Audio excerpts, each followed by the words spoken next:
Hello everyone, welcome back to my channel Arogya with Swati. आज हमारा video विशेषकर महिलाओं के लिए है। हम सब जानते हैं कि अपनी पूरी लाइफ में हर महिला कभी ना कभी किसी न किसी तरह से मेंस्ट्रुअल साइकिल रिलेटेड प्रॉब्लम से गुजरती है। उसे कभी ना कभी पीरियड्स की कुछ ना कुछ समस्याएं उत्पन्न होती हैं। ऐसा क्यों होता है? क्योंकि फीमेल रिप्रोडक्टिव जो ऑर्गन होता है उसकी संरचना बहुत जटिल होती है और यही कारण होता है कि उसमें कोई ना कोई समस्या बनी रहती है या समस्या उत्पन्न होने की संभावनाएं बनी रहती हैं।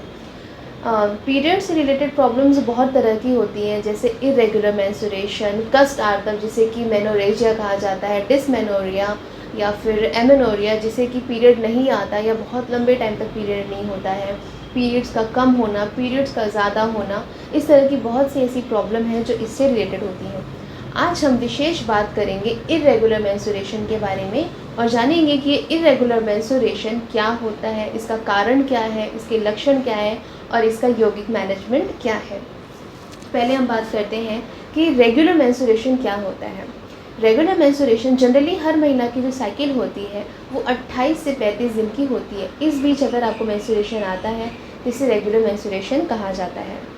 इरेगुलर मेंस्ट्रुएशन में अगर आपको 2 से 3 दिन ऊपर या नीचे हो रहा है, आपकी 28 दिन की जो साइकिल है या आपका जो डेट है पीरियड का, अगर इससे 2-3 दिन पहले या 2-3 दिन बाद अगर आपको पीरियड्स आ रहे हैं तो ये कोई समस्या नहीं मानी जाएगी। ये सब छोटी मोटी कॉमन प्रॉब्लम्स तो पीरियड्स के साथ में बनी ही रहती है।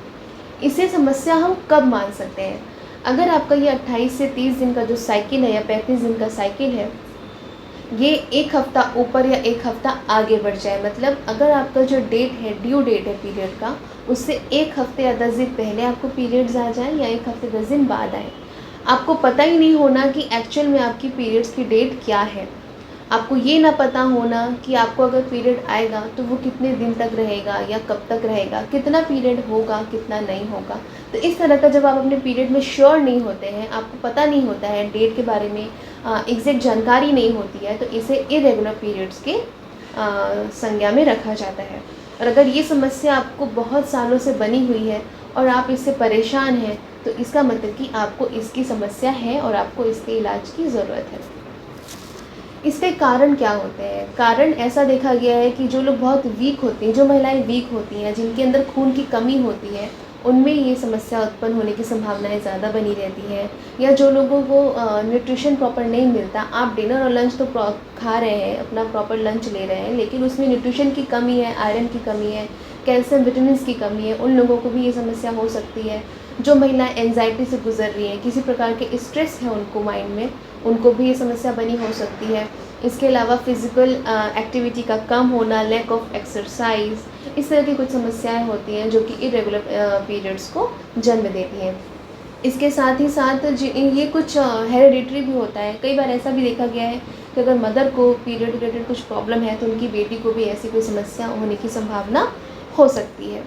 इसके अलावा कॉन्स्टिपेशन, लेज़ीनेस, ये भी इस समस्या को उत्पन्न करता है। इसके अलावा अगर हम योगा की बात करें, अगर हम योगा दर्शन की बात करें, तो उसके अकॉर्डिंग ये माना गया है कि ये समस्या जो पीरियड से रिलेटेड प्रॉब्लम्स होती हैं वो हमारे स्वादिष्ठान, मूलाधार और स्वादिष्ठान चक्र के इम्बैलेंस होने की वजह से होता है, जिसे कि योगा से बैलेंस किया जा सकता है। ये तो हो गया इरेगुलर मेंस्ट्रुएशन का कारण। अब इसके लक्षण क्या होते हैं? इरेगुलर मेंस्ट्रुएशन के लक्षण: 28 से 30 दिन की साइकिल पूरे होने के एक हफ़्ते पहले या एक हफ़्ते 10 दिन बाद का पीरियड का आना, 2-3 महीने तक पीरियड ना आना, अगर कभी आपको पीरियड आ गया है तो 15-20 दिन से लेकर 1 महीने तक ब्लीडिंग का बना रहना, पीरियड आने के बाद 2 से 3 दिन के अंदर ब्लीडिंग का बंद हो जाना, कभी पीरियड आना, कभी पीरियड नहीं आना। ऐसा भी होता है कि कई बार किसी महिला को 1 महीने पीरियड आ गया और दूसरे महीने पीरियड ना आया, तो इस तरीके के लक्षण इस प्रॉब्लम में देखे जाते हैं। तो आगे हम बात करेंगे इसके कुछ उपचार के बारे में। अगर मैं घरेलू उपचार के बारे में बात करूँ तो इसका बहुत अच्छा उपचार होता है कि आप सुबह खाली पेट, रात को आप मुनक्का या काली किशमिश या किशमिश जो आपके घरों में नॉर्मली मिलती है, उसे रात को कटोरी में पानी में भिगो दीजिए और सुबह उठकर खाली पेट आपको उसको पानी के साथ ही उस किशमिश को खाना है और उसका पानी पी जाना है। तो इसको करने से भी इरेगुलर पीरियड्स को बैलेंस किया जा सकता है।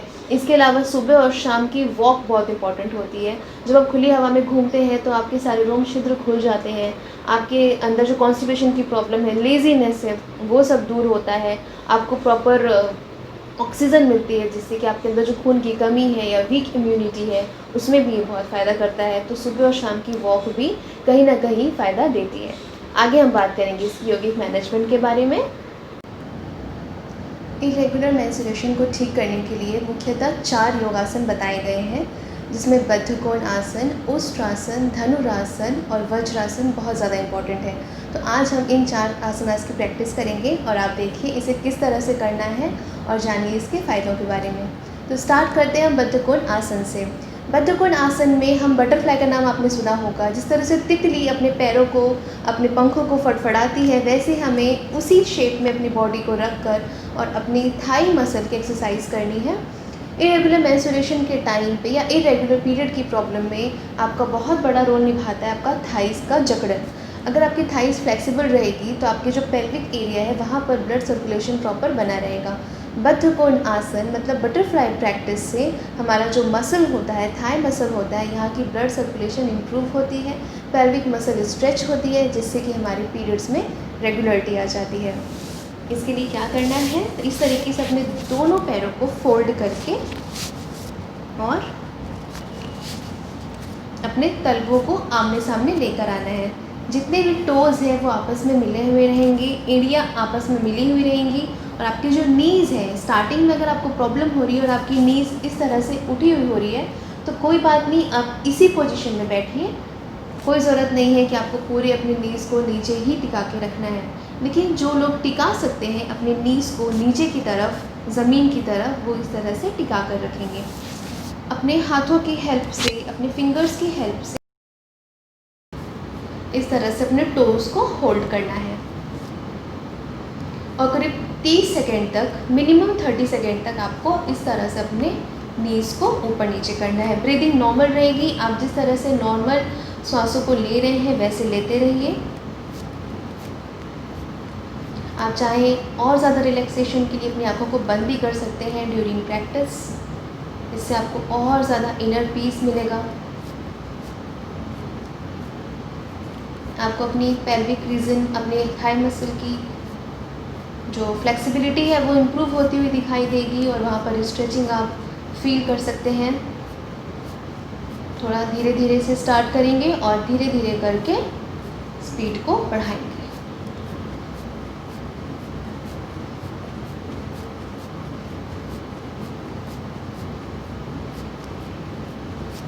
करीब 25 से 30 सेकेंड ऐसा करने के बाद आप वहीं पर रुक जाइए। अपनी श्वासों पे ध्यान लगाना है। श्वास नॉर्मल चलती रहेगी। अब करीब 5 से 10 सेकेंड के लिए इसी तरह से बैठे रहिए।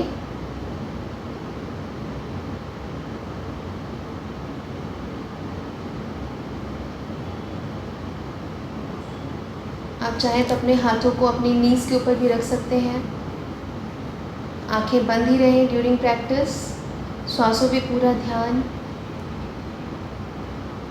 और बटरफ्लाई करने से जो आपकी थाई मसल में स्ट्रेचिंग हुई है वहाँ पर अपने ध्यान को लगाना है और फील करना है कि हमारा पेल्विक रीजन स्वस्थ हो रहा है। हमारे पीरियड की जो प्रॉब्लम्स हैं वो दूर हो रही हैं। चेहरे पे स्माइल रखना है और अपने आप में ये यकीन रखना है कि योगा प्रैक्टिस से मेरी सारी शारीरिक तकलीफ दूर हो जाएगी।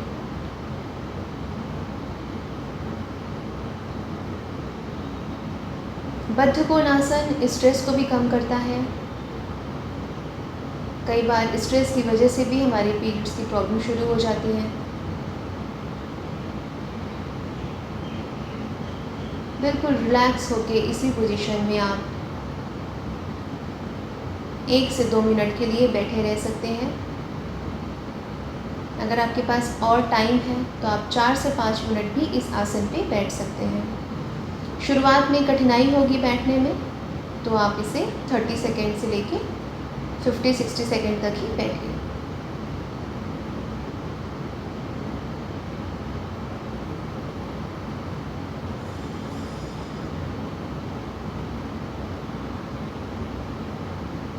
बैकबोन स्ट्रेट रहे। बिल्कुल स्ट्रेस नहीं लेना है फेस पे, रिलैक्स रखनी है फेशियल मसल्स को।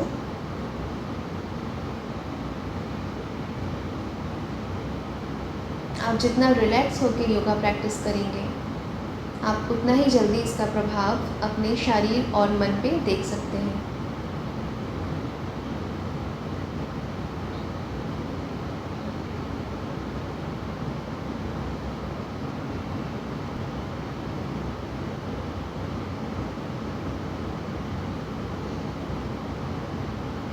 करीब 1 मिनट इस प्रैक्टिस को करने के बाद आ जाएंगे दंडासन में। धीरे से अपने पैरों को फैलाते हुए पैर को सीधा कर लेंगे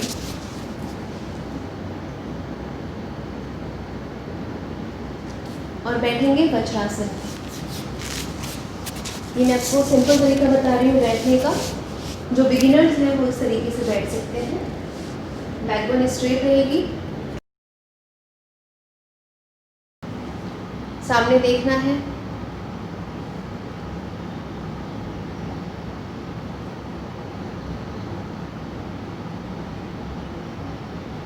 जिन लोगों को घुटने दर्द की प्रॉब्लम है और वो वज्रासन में बहुत देर तक नहीं बैठ सकते, वो एक कुशन को लेकर भी अपने नी के ऊपर लगा सकते हैं, नी के नीचे लगा सकते हैं और कुशन के ऊपर आप इस तरह से अपने घुटनों को रख लीजिए और फिर कंफर्टेबल होकर बैठिए। इससे जो प्रेशर है आपकी बॉडी का वो आपके घुटनों में नहीं पड़ेगा, तो आप थोड़ा लंबे समय तक और बैठ पाएंगे। वज्रासन भी हमारे स्ट्रेस को कम करता है, हमारे हार्मोन्स को बैलेंस करता है,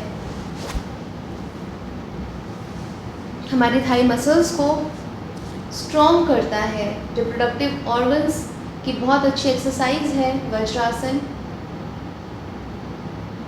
इसलिए कुछ सेकेंड, करीब 50 to 60 सेकेंड्स हमें वज्रासन में बैठना है। ब्रीदिंग नॉर्मल रहेगी। अगर आप और इनर पीस चाहते हैं, अपने आप को और रिलैक्स करना चाहते हैं, तो आंखें बंद कर लें फाइनल पोजीशन में और पूरा ध्यान अपनी श्वासों पे लगाएं।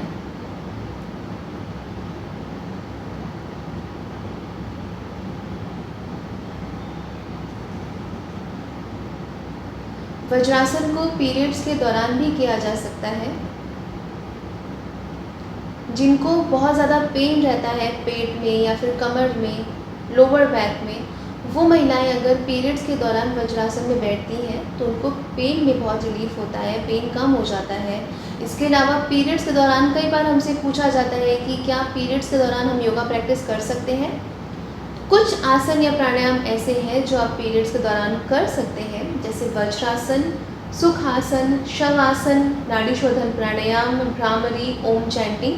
ये सब ऐसे प्राणायाम और आसनास हैं जो हमारे स्ट्रेस को कम करते हैं, हमारे अंदर एक एनर्जी उत्पन्न करते हैं। इसके अलावा आप कोई और आसन ना करें ड्यूरिंग पीरियड ख़त्म होने के बाद ही आप बाकी पूरे आसन प्रैक्टिस कर सकते हैं। सबसे इम्पॉर्टेंट, सिर्फ नीचे करके करने वाले कोई भी आसन पीरियड्स के दौरान नहीं करना है, क्योंकि इससे जो ब्लड का फ्लो है वो हेड की तरफ हो सकता है, जो कि बहुत हार्मफुल हो जाएगा। इसलिए आपसे बॉडी को शिथिल करने वाले ही योगा प्रैक्टिस करें।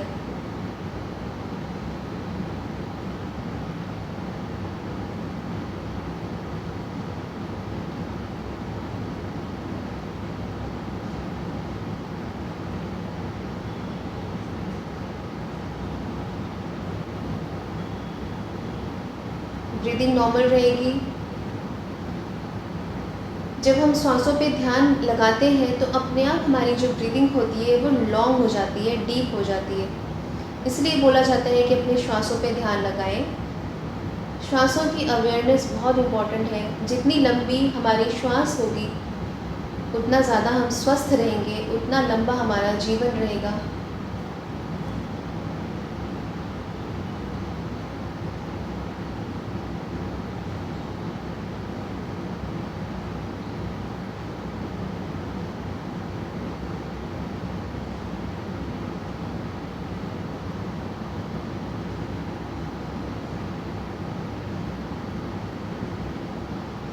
दोनों हाथों को अपने घुटने के पास रखें। इस तरीके से थाइस के ऊपर नहीं रख के अगर आप उसको घुटने के पास रखते हैं तो हमारी हाथों की भी अच्छी स्ट्रेचिंग होती है और पॉस्चर भी सही बनता है।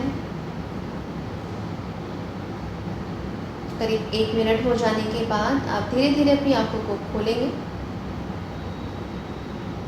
तो ये था हमारा वज्रासन। अब हम करेंगे ओष्ट्रासन। ओष्ट्रासन मतलब होता है कैमल पोज। ओष्ट्र कैमल को बोला जाता है। तो इसका आज मैं आपको 2 वेरिएशन बताऊंगी। इस तरह से पहले खड़े हो जाएंगे अपनी नीज़ के ऊपर।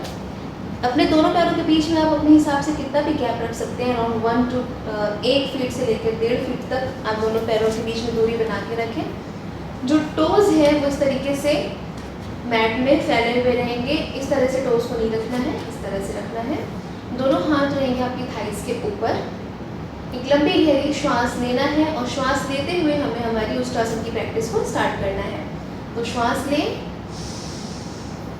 और अपने लेफ्ट हैंड को पहले उठाकर अपने लेफ्ट एंकल को पकड़ना है और फिर राइट हैंड को उठा के राइट एंकल को पकड़ना है। इस तरह हमें ये ध्यान रखना है कि हमने श्वास ली हुई है, हमें अपनी श्वासों को यहीं पर होल्ड करना है।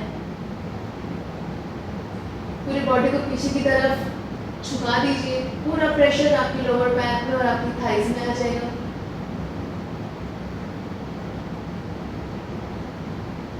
अपनी पीछे वाली वॉल को देखने की कोशिश करें।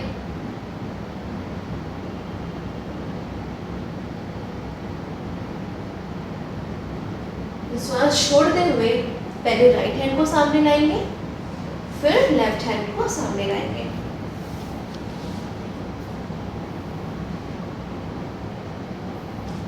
जिन लोगों को श्वास लेकर और श्वास को रोक के रख के प्रॉब्लम हो रही है करने में, तो आप स्टार्टिंग में अपनी नॉर्मल श्वास को रखिए। श्वासों पे ध्यान केंद्रित मत करिए, श्वासों को होल्ड मत करिए। आप नॉर्मली जैसे श्वास लेते हैं वैसे ही पॉस्चर में जाइए और वापस आइए। लेकिन कुछ टाइम प्रैक्टिस करने के बाद आपको अपनी श्वास को होल्ड करके करना है, वो आपके लिए ज़्यादा बेनिफिशियल होगा। एक बार फिर से करके देखते हैं। श्वास लिया मैंने, तो स्लो नहीं करना है बिल्कुल भी। अपनी बॉडी को हमें जर्क नहीं लगाना, हमेशा अपनी बॉडी को सुनते हुए बॉडी के हिसाब से ही हमें कोई भी आसन प्रैक्टिस करनी है।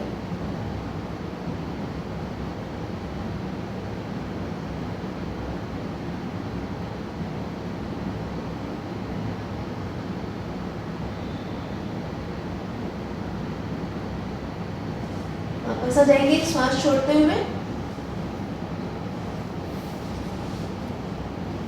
ये हो गया ओष्ट्रासन उन लोगों के लिए जो लोगों ने पहले कभी कोई एक्सरसाइज प्रैक्टिस की है या जिनकी बॉडी फ्लेक्सिबल है या जिनको घुटनों में दर्द नहीं है, कोई ऐसी प्रॉब्लम नहीं है। लेकिन जो बिल्कुल बिगिनर्स हैं योगा प्रैक्टिस के लिए या किसी भी तरह की एक्सरसाइज के लिए, और ऐसे कोई व्यक्ति भी हो सकते हैं जिन्हें कमर में बहुत ज़्यादा दर्द रहता है या घुटनों में बहुत दर्द रहता है, तो वो बहुत ज़्यादा बेंड नहीं हो सकते। इसके लिए आप क्या करेंगे, श्वास लेते हुए आपको अपने लेफ्ट हैंड को उठा के अपने थाई पे रखना है और फिर राइट हैंड को उठा के भी अपनी थाई पे रखना है। अपने नेक को बेंड कर दीजिए पीछे की तरफ और ये हो गया आपका ओष्ट्रासन।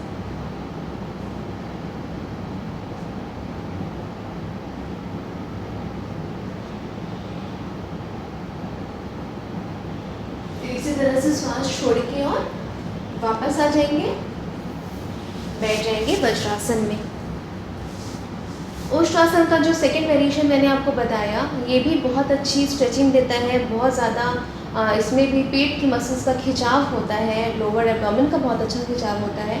तो जो आपको ओष्ट्रासन में जो फ़ायदे होते हैं वो आपको ओष्ट्रासन के सेकंड वेरिएशन में भी आपको वही फ़ायदे होंगे। लेकिन अगर आप एक अच्छे योगा प्रैक्टिशनर बनना चाहते हैं और आप करना चाहते हैं पॉस्चर को अच्छे से, तो आप डेफिनेटली जो ओष्ट्रासन बताया गया है उसी को करिए। जो लोग नहीं कर सकते हैं वो ये वाला सेकंड वाला पोस्चर कर सकते हैं। कुछ सेकंड आप इसी तरह से वज्रासन में बैठे रहिए। अगर आप वज्रासन में नहीं बैठ सकते हैं तो आप इस तरह से सुखासन में भी बैठ के कुछ देर के लिए आराम करेंगे। अपने शरीर को हमें कष्ट नहीं देना है, शरीर के लिए हम योगा कर रहे हैं। इसीलिए पहले अपनी बॉडी को सुनिए, उसका लेवल क्या है, किस हद तक हम इसे मोड़ सकते हैं, किस हद तक हम इसे कहाँ पर स्ट्रेच कर सकते हैं। आपको उतना ही करना है, एक्स्ट्रा जर्क नहीं देना है बॉडी में, क्योंकि धीरे धीरे फ्लेक्सिबिलिटी इम्प्रूव होती है और बहुत जल्दी फिर आप जब प्रैक्टिस करते रहेंगे तो आप सारे योगासन प्रैक्टिस कर पाएंगे।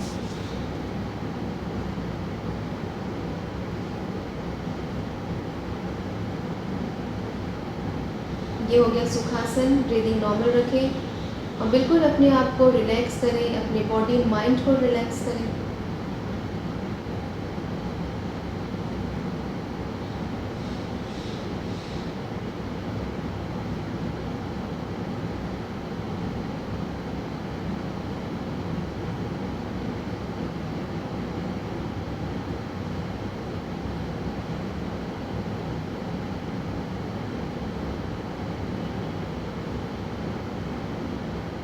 धीरे से आंखें खोल दें। तो आइए अब हम करते हैं हमारा लास्ट प्रैक्टिस, वो है धनुरासन। धनुरासन भी हमारे इरेगुलर मेंस्ट्रुएशन के लिए बहुत अच्छी प्रैक्टिस है। ये हठ योगा प्रैक्टिस का एक बहुत इंपॉर्टेंट आसन है धनुरासन। इससे हमारा पेट भी कम होता है, वेट लॉस होता है, और जब ये सब होता है तो हमारा सारा पीरियड की प्रॉब्लम भी दूर हो जाती है। तो इसके लिए सबसे पहले अपने पेट के बल लेट जाएंगे।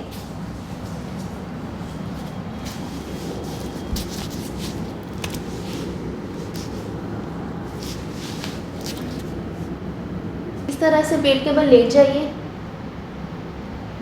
अब आपको यहाँ पर इनहेल करना है, इनहेल कीजिए और अपने अपर पोर्शन को उठाना है। अब हमें इनहेल किए हुए ही लेफ्ट हैंड से अपने लेफ्ट एंकल को और राइट हैंड से अपने राइट एंकल को पकड़ना है। अच्छे से पकड़ना है जिससे कि वो प्रैक्टिस के दौरान हमारा हाथ छूट नहीं जाए हमारे एंकल से और चोट ना लग जाए, इसलिए इसको थोड़ा टाइट पकड़िए अपने एंकल्स को। और अब थोड़ा सा प्रेशर देते हुए अपने अपर बॉडी को उठाइए और पीछे से अपने पैरों को भी अपने हेड की तरफ खींचना है। श्वास आपको यहाँ पर लेकर रखना है, होल्ड करना है और करीब 5 से 10 सेकेंड 10 सेकेंड्स करीब रुकने के बाद आप अपने मन में काउंट कर सकते हैं 10 तक।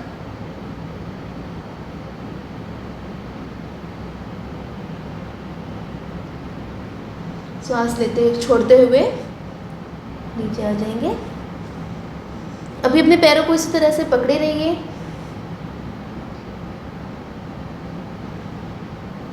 आप यहाँ पर 1-2 बार श्वास प्रश्वास की क्रिया कर सकते हैं।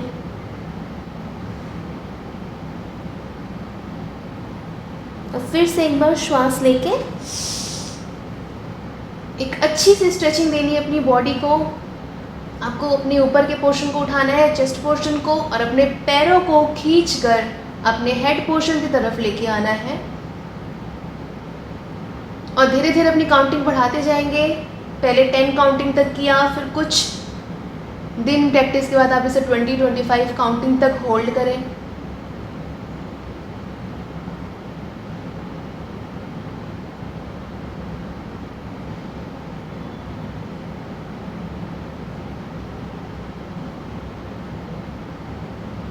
फिर श्वास छोड़ते हुए पहले अपने चिन को रखेंगे मैट पर और फिर धीरे धीरे अपने पैरों को भी छोड़ते हुए रख देंगे मैट में और आ जाएंगे सुखासन,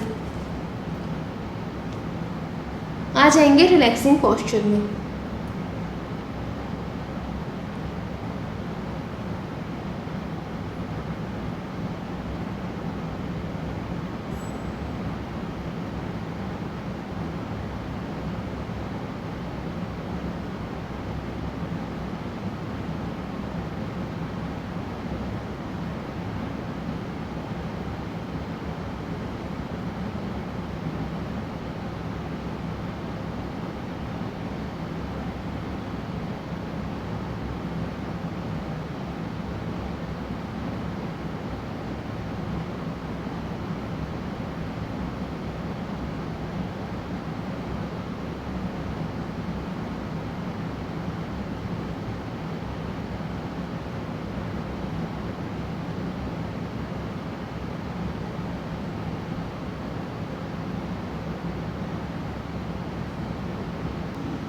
तो ये था हमारा इरेगुलर पीरियड के लिए योगा प्रैक्टिस।